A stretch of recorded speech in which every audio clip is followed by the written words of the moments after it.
wā tātou kōrero mo te pōnei e pāna ki ngā mahi tāhere mani.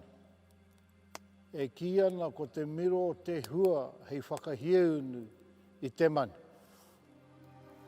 Ka whauwhau hia he pito rākau pēnei rawa te roa, nuku atu i te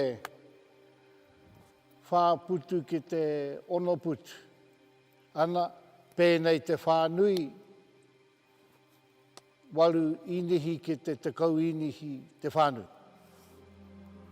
I etahi wā karekau he wai i ngā wāhi noho o te mani. Koina ka kaue atu he wai mā roto i ngā waka kareru ki a rātau, ki wā rātau wāhi kai. Ka waiho te waka kereru ki ngā wāhi tika ki runga i te rākau me te wai kai roto.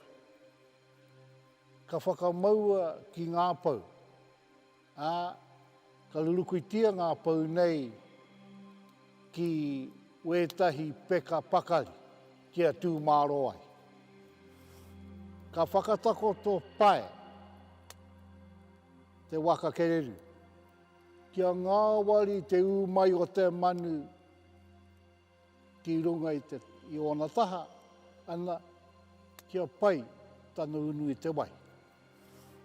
Tā rātou mahi, ka waiho tia te waka kereru mō tētahi takiwā.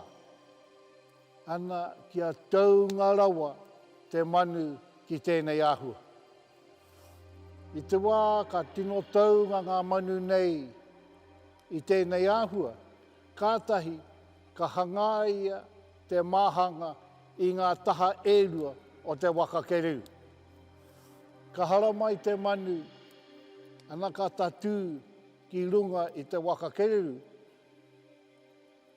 I mue tā rātou ni te wai, me kuhu anō wā rātou māhunga mā roto i te māhanga. Ana ka mutu i wā rātou unu ki te whaka, ku mea mai wā rātou māhunga ki waho, kātahi ka whakakiki te māhanga i wā rātou koroko, ka nanati te korokoro. Koinei te tino hua o tēnei mea te waka kereru.